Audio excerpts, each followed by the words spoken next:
इतने बड़े शहर में वो अकेली अपनी जिंदगी बिता रही थी।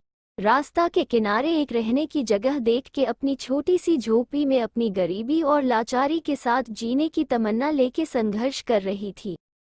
क्या नाम है किसी को पता नहीं, कभी किसी से वो भीख नहीं मांगती थी। कहाँ से आई ये भी किसी को मालूम नहीं है। सुबह और शाम को एक प्लास्टिक का बोरा लेके वो निकल पड़ती और फेंके हुए प्लास्टिक की बोतलें, छोटी छोटी झोले और कुछ प्लास्टिक की चीज उसकी बोर में भर भर के वो ले जाती और उसे बेच के जो पैसे मिलते उसमें अपनी जिंदगी की जरूरतें पूरा करती। उस पैसे से कुछ बच के भी रखती खुद के शरीर के देखभाल के लिए। उसे इस सरकारी शहर में आते हुए ज्यादा दिन भी नहीं हुए।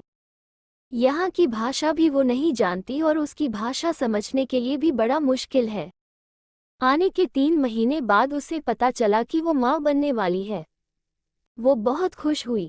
फिर दवाखाना जाके सरकारी डॉक्टर साहब से सारी जांच कर ली।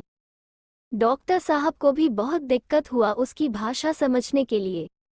जैसे भी हो वो इतना समझ ली कि अभी उसको उसकी साथ साथ अपनी पेट में पल रहा बच्चे के लिए थोड़ा सावधानी से रहना होगा।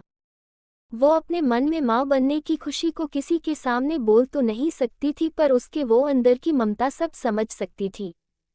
कभी कभी रोज के काम करते करते वो थक जाती थी और साथ में लिए हुए पानी की बोतल से पानी पी लेती थी और एक जगह में थोड़ी विश्राम लेके फिर अपने काम में लग जाती थी।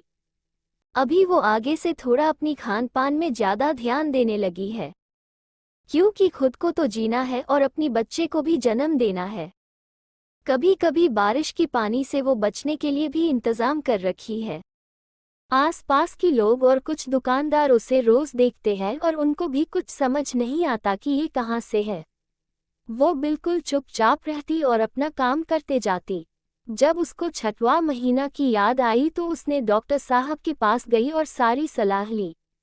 उस समय से अपनी आने वाला बच्चे के लिए कुछ जरूरत का सामान भी खरीद के रखने लगी।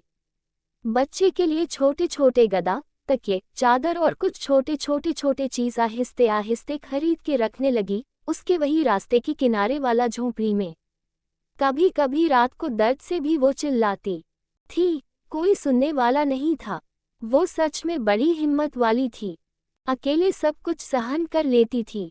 इस अनजान शहर में बिना किसी को जाने, बिना यहाँ की भाषा जाने और एकदम अकेले अपने आप खुद को कहते रही ये समाज के गंदे लोग और उनकी गंदी नजरें से।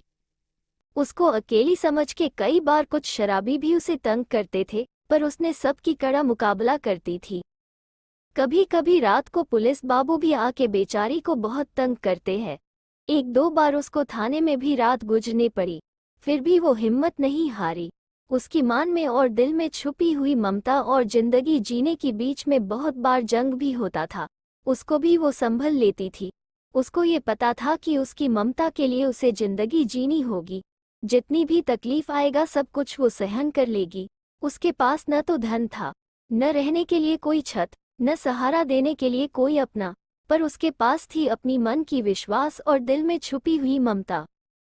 रोज रोज जैसे उठ के वो अपनी काम के निकलती थी, उस दिन भी वो निकलने के लिए तैयार हुई। पानी की बोतल भी साथ में रखी, पर थोड़ा कुछ पेट में दर्द होने लगा। तब शायद उसकी 9वां महीना चल रहा था, ये उसको इतना ख्याल भी नहीं था। उस दिन थोड़ा रुक के वो हिम्मत करके अपने काम के लिए निकल गई। उस दिन भी सुबह पेट भर के वो खाना खा ली थी। पहली बार उस दिन उसने ऊपर वाले की तरफ देखी और हाथ जोड़ के कुछ बोली, उसकी आंखों से भी आंसू टपक रहा था।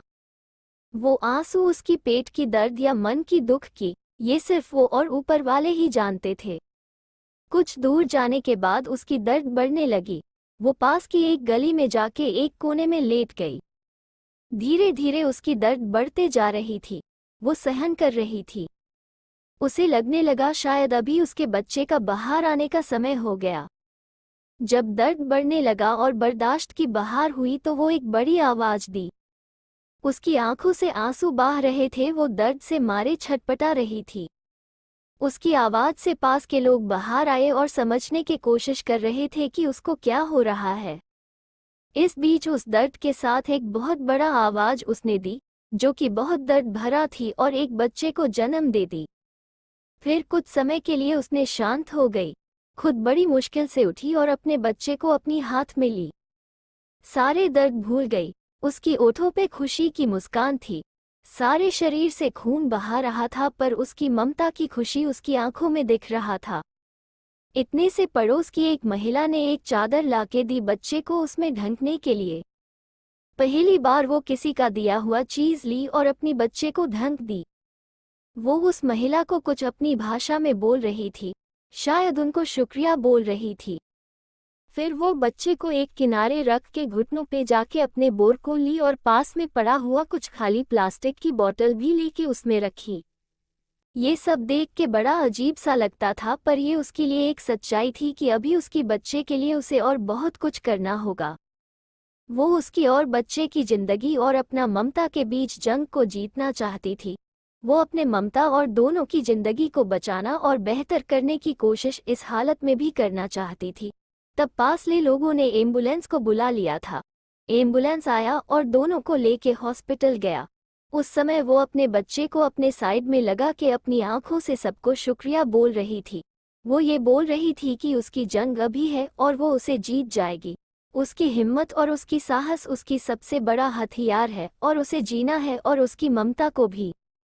दोस्तों, कहानी पसंद आए तो कृपया चैनल को लाइक, शेयर और सब्सक्राइब करें। धन्यवाद।